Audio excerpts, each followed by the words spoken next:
Hello friends, we are today we will see the introduction to magnetostatics.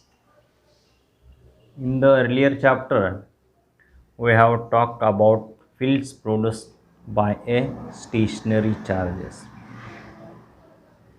and we have derived some formulas of the electrostatic fields. Now in this chapter, we will see introduction to magnetostatics. Magnetostatics means what? When a charge is moving with a velocity, at that time the magnetization is produced. Okay. So related to this magnetostatic, first of all we will see the fundamental concepts related to this magnetostatics. So first is a volume current density. Here the electric current is a scalar quantity, and it is demonstrated by the Kirchhoff's first law, which states that the scalar sum of all the currents entering a junction is 0, with the current entering a junction being considered positive and the currents which are leaving a junction being considered negative. We have known that. Okay. So here the volume current density is the current which is passing through a unit area of a conductor, where the area is kept at right angles to the flow of current. By defining this volume current density, I is equal to surface integral of J bar dot n cap dA. Here n cap is the unit vector, perpendicular to this area element. Okay. The volume current density J bar and linear current I are related by this equation, that is I into dl bar is equal to J bar dV.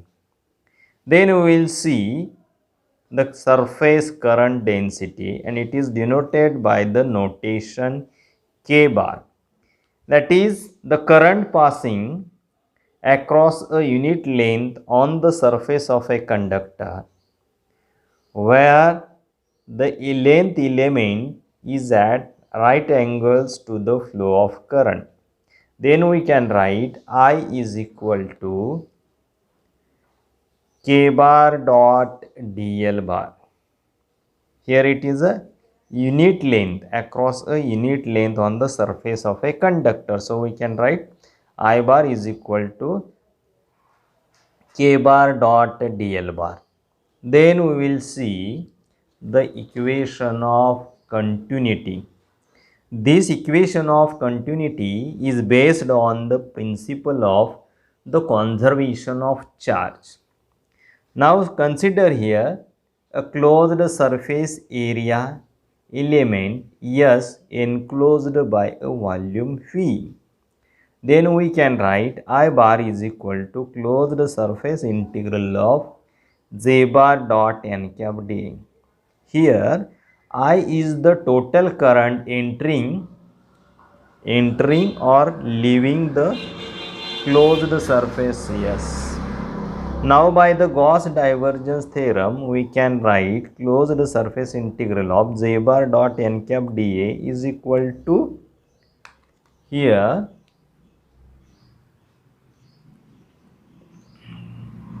closed surface integral of J bar dot n cap dA is equal to volume integral of del dot J bar dV, or we can write here this V is the volume element enclosed by the surface S.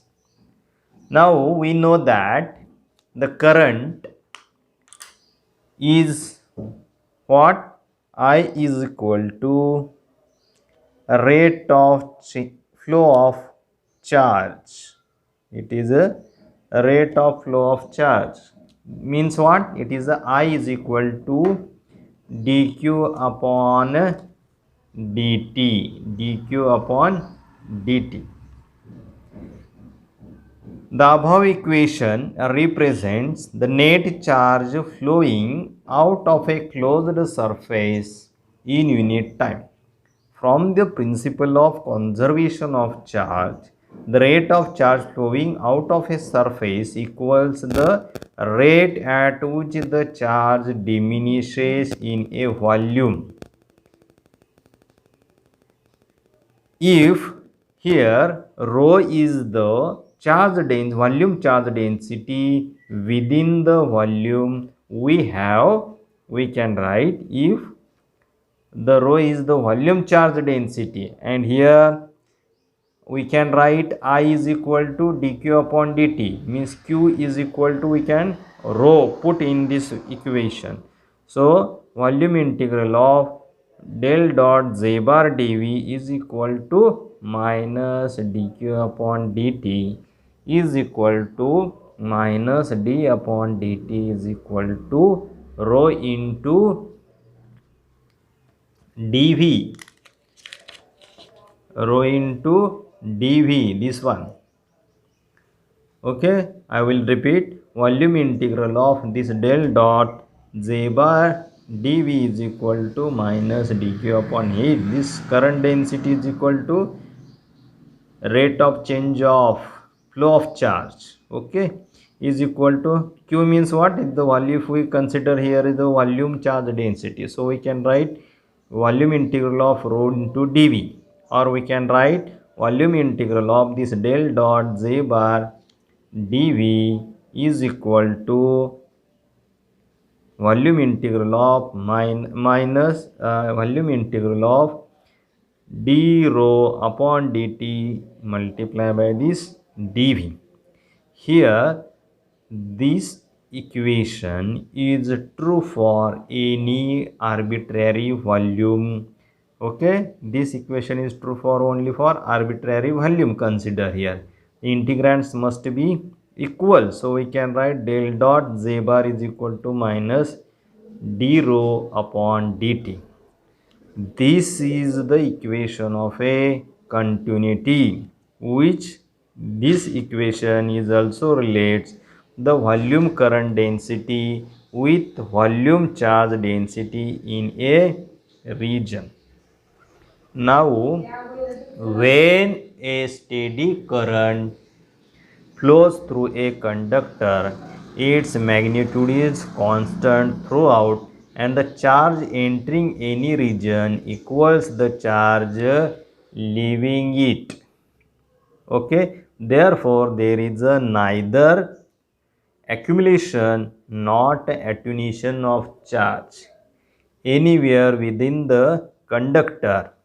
Hence the magnetostatics d rho upon dt is equal to 0, where means there is a neither accumulation not any attenuation of charge, where its magnitude is constant at that time, means their magnitude is constant throughout, and the charge entering in any region equals the volume charge leaving it, means they are equal, balancing.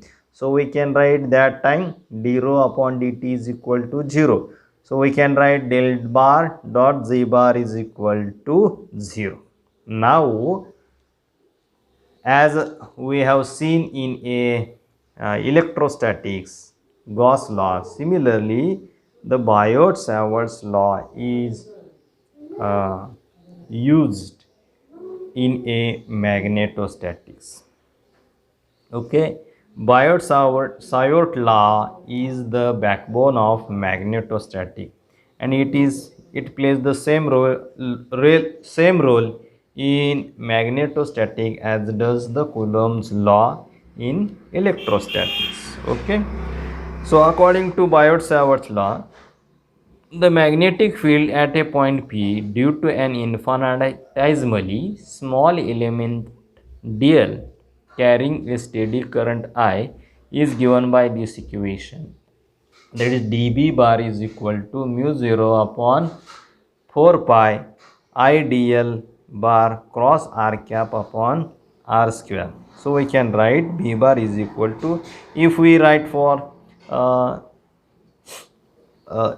total integral, okay, take the integration, means this current not for a one single element, so we can consider a large quantity. At that time you have to take the integral of that value. So r bar is here the vector from the unit vector from the center element dl bar to the point P where the field dB bar is computed, and r bar is the r cap is the here unit vector. Okay, now we can write ideal bar is equal to j bar dv. This line element, current element ideal bar is equal to, here we j bar is nothing but a volume current density, yeah, and with respect to this volume, so we can write ideal bar is equal to j bar dv. So we can write, we put this j bar dv